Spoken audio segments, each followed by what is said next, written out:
Class 7 का lesson number 2 है घातांक। क्या है? घातांक। घातांक को इंग्लिश में एक्सपोनेंट्स कहते हैं। क्या कहते हैं? एक्सपोनेंट। एक्सपोनेंट। बोलो एक्सपोनेंट। ठीक है। अब क्या है देखो ध्यान से, 3 है और ये 2 है। 3 थोड़ा सा बड़ा है और 3 उसके सिर पे लगा हुआ है, ऊपर लगा हुआ है। क्या बोल रहे हैं उसको हम?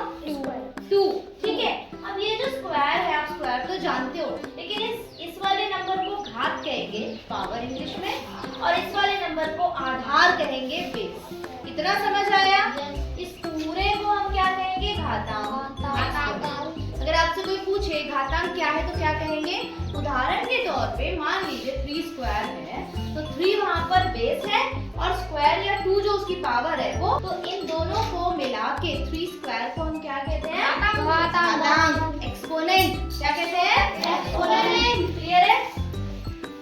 इसको लिखते कैसे हैं? Base 3 raise to power 2। क्या बोलते हैं? Base 3 raise to power 2। Raise मतलब उसके ऊपर लिखा हुआ है जो, ठीक है? पावर वही 2। ठीक।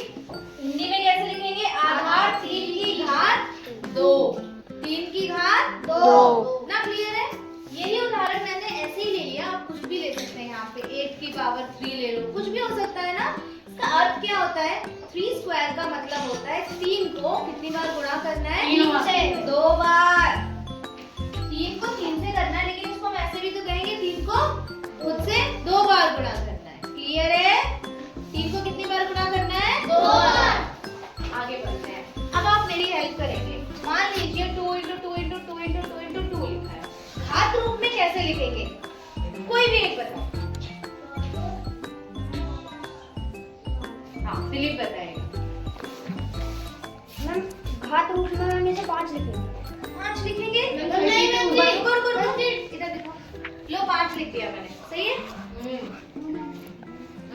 ठीक बता रहा है ये तो। अच्छा, और कोई बताओ। अभिषेक कह रहा है 32 लिखेंगे, है ना? 32 लिखेंगे। ठीक है, 32 लिख दिया। क्या ये घात रूप है? फिर क्या लिखेंगे? शुभम बताओ। एक एक करके आप बैठ जाओ। 5 तो लिखा ही था। सही है? गलत। आप बताओ छवि। 2 की पावर 4 लिखेंगे। 4। 5 लिखेंगे और 2 की पावर 4। 2 की अभिषेक 2 की पावर 5 है। अच्छा, ये करेक्ट आंसर है। ठीक है, समझ आया? 2 की पावर क्या लिखेंगे? 5। क्लियर हुआ? अगला बताओ। 1 की पावर। मैम 1 की पावर 4। Very good. समझ आ गया ना? हम अपनी गलती से भी सीखते हैं ना। 0 की 0। 0 की पावर 0। 0 तो 0 ही रहेगा। ठीक। अगला अब क्या करोगे? ऊपर 1 और 2, ठीक है, पूरे की पावर 3। पता है इसको हम कैसे लिख सकते हैं? 1/2 की पावर 3 भी लिख सकते हैं। और कैसे लिख सकते हैं? 1/2 2 4 2 8। ऐसे भी तो लिख सकते हैं, या फिर 1/8। समझ आया? सब एक बराबर है, ध्यान रखना। आगे बढ़ते हैं। इसका क्या होगा बताओ? -9 की पावर 2 या फिर -2 की पावर 2 और 9 की पावर 2, है ना? जब भी माइनस लगाओ तो ब्रैकेट में लिखना है, हमेशा याद रखना। देखा आपने? 1 तो मैंने ब्रैकेट में नहीं लिखा, -2 था तो हमने ब्रैकेट में लिखा। अब क्या करना है बताना तो। -2 को 2 से गुणा किया तो 4 तो आएगा, और माइनस का आएगा पक्का। माइनस 2 बार गुणा मैम, होगा प्लस प्लस का आएगा, तो ये ऐसे ही 4 ही रहेगा। और 9 9 का 81। क्लियर है? आगे बढ़ते हैं। 5 की पावर 3। अब जो हम निकाल रहे थे, इधर हम ये निकाल रहे थे और हमें ये दिया हुआ था एक्सपैंडेड फॉर्म। अब मैंने वो आपको आंसर दे दिया, इसका एक्सपैंडेड फॉर्म बताओ क्या होगा? 5 वेरी गुड। अब इसका बताओ क्या करूं?